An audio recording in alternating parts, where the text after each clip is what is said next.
ya empieza, recibimos al politólogo Daniel Chaschetti. Daniel, bienvenido a TV Ciudad. Gracias por la invitación. Vamos a hablar de muchos temas naturalmente vinculados con la campaña. Algunos van en el siguiente resumen.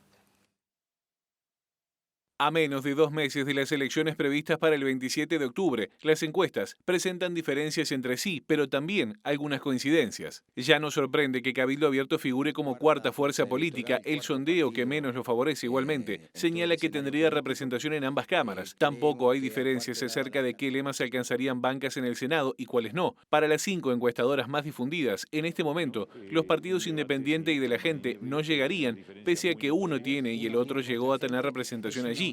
Además, coinciden en la ubicación de los lemas mayores. A diferencia de lo que ocurría antes de las internas, el Frente Amplio siempre aparece primero, el Partido Nacional segundo y tercero el Partido Colorado. Sin embargo, las cifras de cada sondeo evidencian escenarios disímiles. La preferencia por Daniel Martínez oscila entre el 37 y el 27% según la encuesta que se mire, y las diferencias entre Luis Lacalle Pou y Ernesto Talvi van de los 10 puntos a apenas 1 punto, con 4 décimas a favor de Blanco. Si bien no todas las consultoras han publicado escenario de balotaje, los resultados de las que lo hicieron también arrojan diferencias entre sí. Sin perjuicio de ese detalle, ese ejercicio hasta el momento beneficia a la oposición sobre el oficialismo en todas las hipótesis planteadas. ¿Cómo hay que interpretar las diferencias entre los sondeos en un país en el que no hace mucho dichos trabajos tendían a mostrar escenarios parecidos? ¿Qué decir de lo que menos se discute, como las dificultades del Frente Amplio para retener el poder ejecutivo, cierto debilitamiento Blanco tras las internas o el crecimiento Colorado? ¿Y qué decir de la calidad de los debates y el tono general de la campaña? Daniel, varios temas son los que están planteados, ¿no? Pero vamos a empezar por una general. Sí. Respecto al panorama de las elecciones, es decir, ¿cómo es el escenario que está planteado de cara al 27 de octubre? Bueno, es una elección linda para los analistas, no sé si para la gente, pero es una elección con mucha incertidumbre. Es difícil arriesgar pronósticos. Desde luego hay partidos que están mejor posicionados que otros, pero es difícil avisorar cuál va a ser el resultado final, ¿no? Hay competencia, hay bastante paridad, y bueno, eso hace más difícil la tarea para los analistas y por tanto yo creo que genera un incentivo adicional para los políticos, porque ellos se dan cuenta que la elección está reñida y que cada voto vale y que por tanto hay que salir a hablar con la gente. Y esta semana ya lo estamos viendo, ¿no? Están todos de gira, están todos recorriendo el país y me parece que eso es lo que vamos a ver en estos 2 meses. Y las encuestas para vos no están ayudando.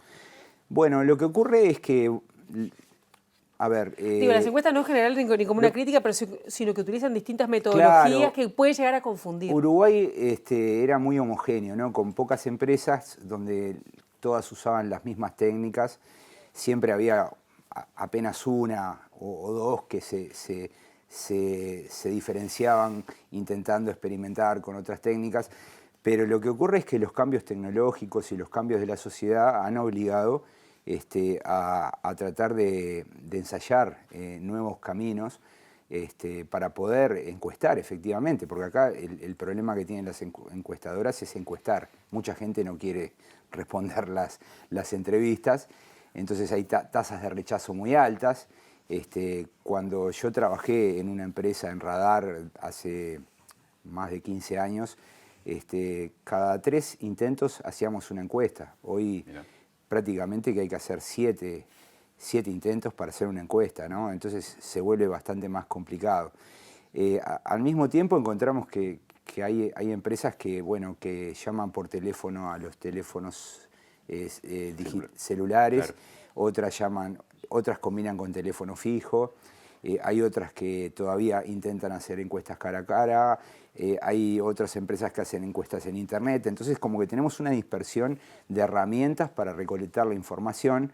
Luego tenemos diferencia en la forma que se pregunta, también tenemos diferencias en las muestras, hay muestras chicas de 800 casos, hay otras muestras de 1100 casos, entonces eso genera márgenes de error diferentes. También tenemos ponderaciones distintas, las empresas ahora por suerte están mostrando qué tratamiento le dan a sus datos. Entonces, ¿Pero eso de qué incide? Digo, porque uno hay tantos elementos que la gente común, ¿cómo los tiene que claro, tomar? lo que ocurre es que esto siempre se hizo, ¿no? Es decir, cuando uno diseña una muestra, hace la medición, es decir, la medición consiste en hacer las entrevistas, y muchas veces esas entrevistas, que suelen ser casi 1000, se generan ciertos sesgos, ¿no? Por ejemplo, yo quiero tener mitad hombres, mitad mujeres, Sí. pero de repente al final del día lo que tengo son más hombres que mujeres. Entonces ahí se aplica un ponderador para volver a equilibrar los datos. No salgo a hacer nuevas encuestas, sino que se aplican ponderadores, lo mismo para la edad, lo mismo para el lugar de residencia. Y también el tema del voto anterior, ¿no? Es decir, si yo le pregunto a la gente que votó en el 2014 y cuando termino la muestra tengo sobre representado un partido, la forma de equilibrar, de reequilibrar la muestra es ponderando a los que me dijeron que votaron a los otros partidos. Entonces, el resultado final de la encuesta va sufriendo una modificación. Entonces, son demasiados factores que generan una incertidumbre. Pasando, Daniel, a sí. algunos de los números que están circulando. Sí. Te escuché decir en Perspectiva, en radio, que vos pensás que el Frente Amplio va a votar por encima del 40%. Sí. Hoy las encuestadoras que le dan mejor le dan por debajo, que son Factum y Radar, Sí. 37%. La que le da peor, que es Opción, le da 13 puntos abajo del Sí. 40, 27. ¿Qué te lleva a decir que pensás que va a estar encima del 40 en la primera vuelta, ¿no? El 27 de octubre? Sí, bueno, debería haber una corrida de votantes, ¿no? Estamos hablando debería haber casi, sacó el 48% para Hace 5 años, decís. Claro. 47 y poquito, ¿no? 10 puntos del electorado son 250.000 personas. Un partido que pierde 250.000 personas es un partido que está realmente en problemas. Eso le pasó al Partido Colorado en el año 2004. Yo no creo que haya un fenómeno similar con el Frente Amplio, ¿no? No hay que olvidar también que, por ejemplo, la encuesta de Opción, donde le da muy bajo el Frente Amplio, tiene muchos indecisos, ¿no? Y la encuesta de Radar tiene 4 puntos. Tiene 10 la de Opción. 10 puntos de indeciso y como 6 puntos de voto en blanco y anulado, ¿no? Entonces, es probable que haya algunas encuestadoras que repregunten, y otras proyectan a los indecisos. Entonces, ahí es donde aparece la dispersión. Cuando mencionabas el programa En Perspectiva y mis comentarios, bueno, los comentarios fueron como una confesión personal, ¿no? Yo soy un analista que trabajo con datos que generan otros. Simplemente lo que hice fue expresar mi preocupación por esta dispersión de resultados y dispersión de técnicas. Y recurriendo a ese perfil justamente que acabas de usar para autodefinirte, digamos. Si vuelvo a las 5 encuestadoras más divulgadas por lo menos y comparo lo que marca la intención de voto Luis Lacalle Pou con lo que marca Ernesto Talvi, paso desde 1,4 apenas de diferencia para Radar a 10 puntos que se da en el escenario, no recuerdo de cuál, de equipo si no me equivoco. Exacto. ¿No? En favor siempre de Lacalle Pou. ¿Qué pensás que es lo más acertado en dos escenarios tan distintos sobre lo mismo? Bueno, hay que interrogar a los números. Acá se puede hacer otra pregunta bastante similar a la que hice, a la que le hago los números del Frente Amplio. ¿Es posible que el Partido Colorado pueda pasar al Partido Nacional? El Partido Nacional es un partido bien distribuido en todo el país, con una fuerte votación en la mayoría de los departamentos del interior, controla muchísimas intendencias, tiene un poder local fascinante, muy fuerte, y a mí me cuesta creer que el Partido Colorado se pueda aproximar y pasarlo. El Partido Colorado debería votar muy bien en Montevideo y Canelones, y por tanto, bueno, hay que seguir esos números. Yo creo, en principio, que el Partido Colorado va a votar bien, pero me costaría creer que en octubre salga por delante del Partido Nacional. Me costaría creer. ¿Y crees que los candidatos están trabajando de acuerdo al resultado de estas encuestas? Que Talvi, por ejemplo, está trabajando fuerte en Montevideo Interior, el Partido Nacional. Bueno, Lacalle Pou se lo ha visto muchísimo más en el interior.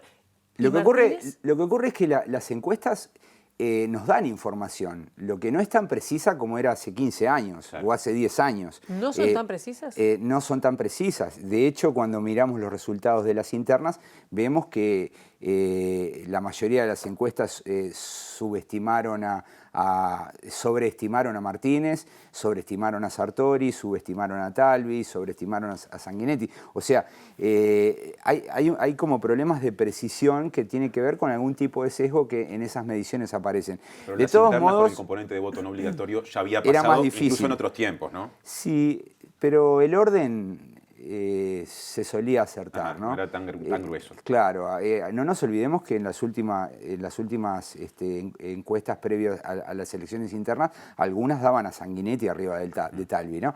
Entonces, yo digo que algunas tendencias nos muestran, ¿no? Es decir, sabemos bien que el Partido Colorado vota mejor en Montevideo que en el interior, sabemos bien que el Partido Nacional vota mejor en el interior que en Montevideo, sabemos bien que el Frente Amplio está perdiendo una porción de su electorado y la discusión es, bueno, ¿cuánto va a perder? ¿Va a perder 4 o 5 puntos o va a perder 10? ¿Mm? Esa es la discusión. Y yo creo que los candidatos toman en cuenta esos números, ¿no? Es decir, cuando sale a recorrer el interior el candidato del Frente Amplio, esto lo sé porque lo he preguntado, ¿no? Ellos saben a cada lugar que van si votaron bien o mal en junio.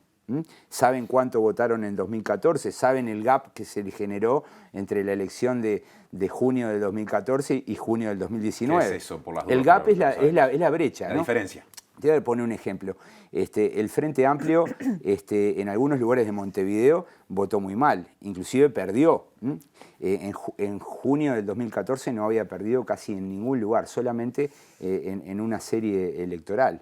Entonces, territorialmente los que hacen campaña eso lo saben, claro, ¿no? Y trabajan sobre eso, ¿no? ¿Dónde perdió ahora el Frente Amplio que no había perdido antes? Bueno, yo qué sé, en Manga.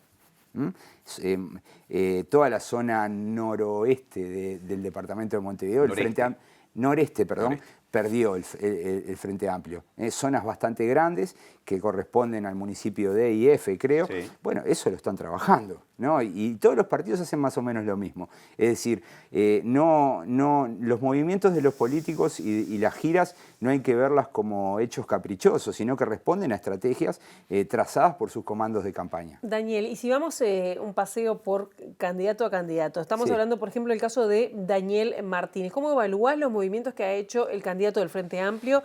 Pienso con la situación que se generó con el Gucci, ¿no?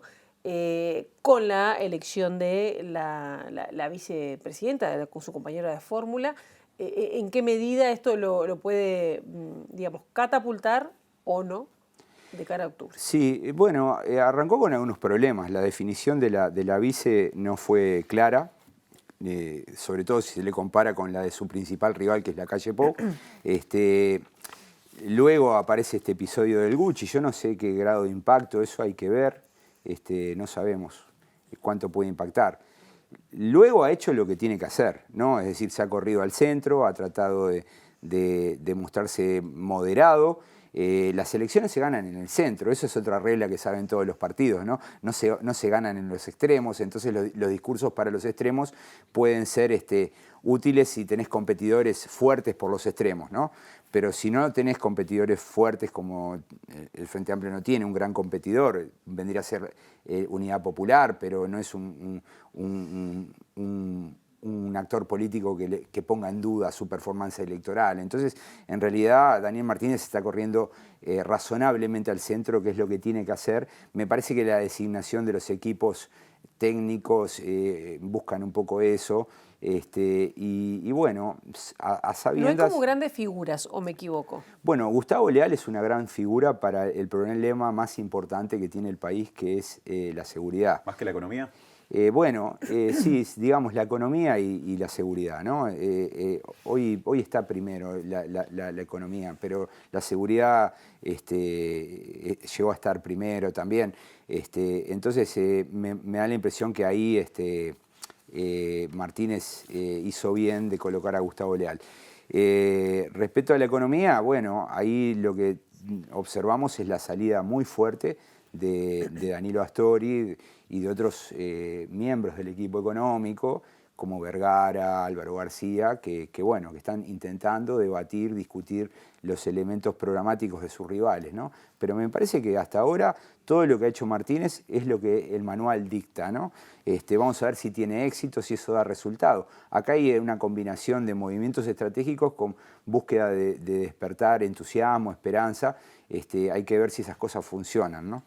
Pasando, como decía Pilar, a otra candidatura, la de Sí. Luis Lacalle Pou en este caso, ¿no? Pasándole lista a los principales aspirantes. ¿Cómo lo ves en este momento en el que hace algunas semanas distintas encuestas, en esto sí están todas de acuerdo, reflejan cierta caída en la intención Sí. de voto a su partido en comparación con lo que decían hasta junio? Exacto. Como que parece, el Partido Nacional parece tener un techo, ¿no? En la mayoría de las encuestas, que es aproximadamente un tercio del electorado. Inclusive habrá algo por debajo, en Sí. casi todas, ¿no? 20 y algo le están dando. Yo creo que el Partido Nacional tiene la campaña más profesional de todas, porque estuvieron 5 años planificando esto, lo están haciendo muy bien. Ahora, hay algunas cuestiones que tienen que ver con los discursos mismos, ¿no? Es decir, por ejemplo, el discurso de Bartol, ¿no? Él sale y bueno, dice, yo voy a hacer con el Mides esto y lo otro. Bueno, ahí empiezan a haber algunos ruidos. Está el tema Sartori, pero todo dentro de yo diría de un marco bastante controlado, ¿no? Los discursos de Lacalle Pou son prácticamente guionados, ¿no? Están muy bien pensados, no están dejando nada librado al azar, y me parece que en realidad es como, yo diría que es el principal candidato de la oposición, ¿no? Pese a que algunas encuestadoras muestran a Talví cerca, sigo creyendo que Lacalle Pou es el principal y es el principal contrincante que tiene Dani Martínez. Y en cuanto, si repasamos lo que es la candidatura de Talví, los motivos de su ascenso y de su techo. Sí, bueno. Decís que, ya adelantaste, que no lo ves compitiendo en una segunda vuelta. Bueno, hay algunas cosas que veremos con los resultados de octubre, si estuvieron bien o mal. A mí me parece como que el Partido Colorado, en el afán de correrse al centro, está perdiendo votos, por más que... Cuidado, porque yo voy a decir, está perdiendo votos y sin embargo las encuestas lo dan creciendo. Podría ser mayor el crecimiento si hubiese cerrado el flanco derecho, ¿no? Que lo gana Cabildo Abierto. Que lo gana Cabildo Abierto, ¿no? Es decir, hay mucha evidencia, hay encuestas y también los resultados de junio que muestran que Cabildo crece en departamentos donde el Partido Colorado era fuerte. Lo han reconocido públicamente actores como Sanguinetti, Amorín y otros. El punto está en que, bueno, una forma de cerrar esa sangría y de salir a buscar de vuelta esos votos era haber lanzado la candidatura de Bordaberry al Senado. Al haber impedido eso, me parece que el Partido Colorado se está privando de herramientas o de armas para ir a buscar a esos electores. ¿Y por qué lo hizo, en todo caso, Talví y Sanguinetti de borrar esa candidatura? Los incentivos que genera el sistema obligan a las fracciones adentro del partido a agruparse en dos polos. Es así. Me parece que si aparecía Bordaberry iba a generar un dilema muy fuerte en muchos actores que ya se habían alineado con Sanguinetti. Yo me imagino que quien puso el veto debe haber sido Sanguinetti, porque quien más tenía para perder era Sanguinetti con el reingreso de Bordaberry a la arena electoral. Esta competencia entre dos polos se observa también en el Frente Amplio y en el Partido Nacional. En el Frente Amplio la vertebra el MPP. En cada departamento está el candidato del MPP y hay que ver qué hacen los otros. Pero es como que está en disputa una banca o dos, y lo que hay que hacer es reagruparse para competir contra el sector mayoritario. Así funciona el sistema, los partidos lo saben. Y me da la impresión que el ingreso de Bordaberry podía generarle costos grandes a ballistas, ¿no? Al sector de Sanguinetti. Me quedé pensando en lo que dijiste hace un ratito con respecto a la solidez que te parece tiene el discurso de Lacalle Pou en cuanto a su estructuración, digamos. Sí, sí. ¿No? A su estructura, quiero decir. Yo lo veo planificado. Te quería hacer una pregunta pensado, profundizando en eso. Va a haber debate de Lacalle Pou con debates. Martínez, que no es, me parece a mí, un dirigente que tenga su fuerte en esa capacidad de comunicar tan al punto, digamos, ¿no? Que tiene otro estilo, que de repente le da algunas ganancias, pero que también, no sé, empezando en voz alta, tiempos televisivos le puede costar. ¿Cómo te imaginas ese debate? No lo sé, porque, a ver, Martínez es como un candidato en permanente construcción, ¿no? A ver, el Martínez, que compitió por la Intendencia de Montevideo, nos sorprendió bastante porque mostró cosas que nunca había mostrado.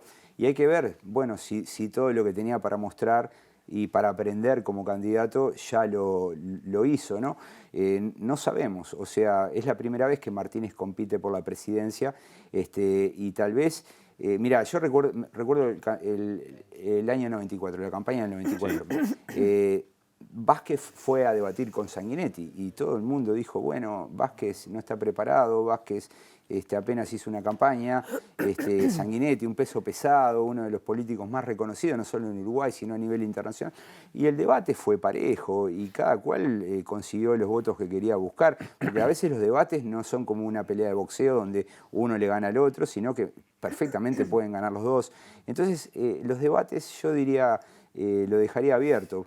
Tal vez Martínez prepare muy bien el debate y le salga bien, no sabemos. A priori no se puede decir. Eso pasa mucho en las redes, ¿no? Cuando Astori, por ejemplo, esta semana retó a Talvi. Y en las redes dicen, si lo agarra Astori lo destroza. Nadie destroza a nadie en un debate. Los debates...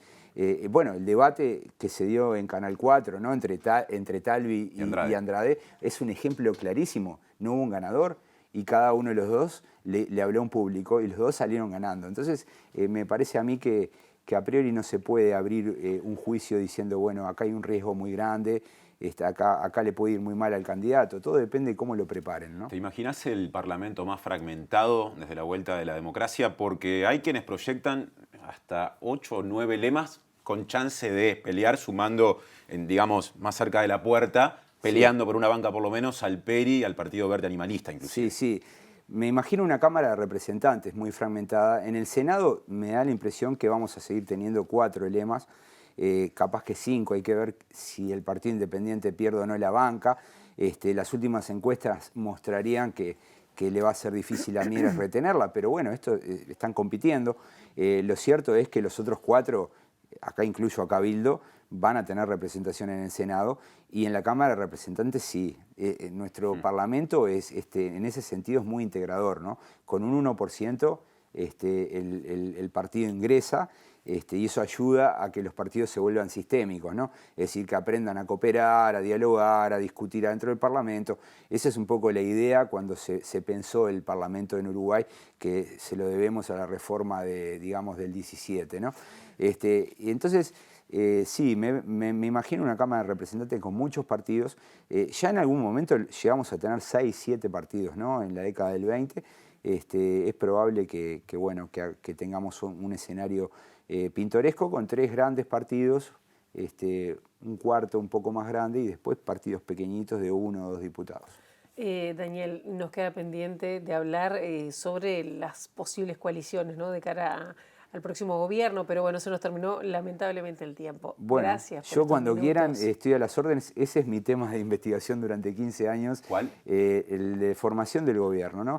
Y me parece que es un tema súper interesante porque lo que nos están ofreciendo de un lado el Frente Amplio y del otro lado los partidos tradicionales son formatos de gobierno absolutamente diferentes y bien vale la pena analizarlos. Bueno, lo agendamos. Claro. Gracias. Hasta la próxima.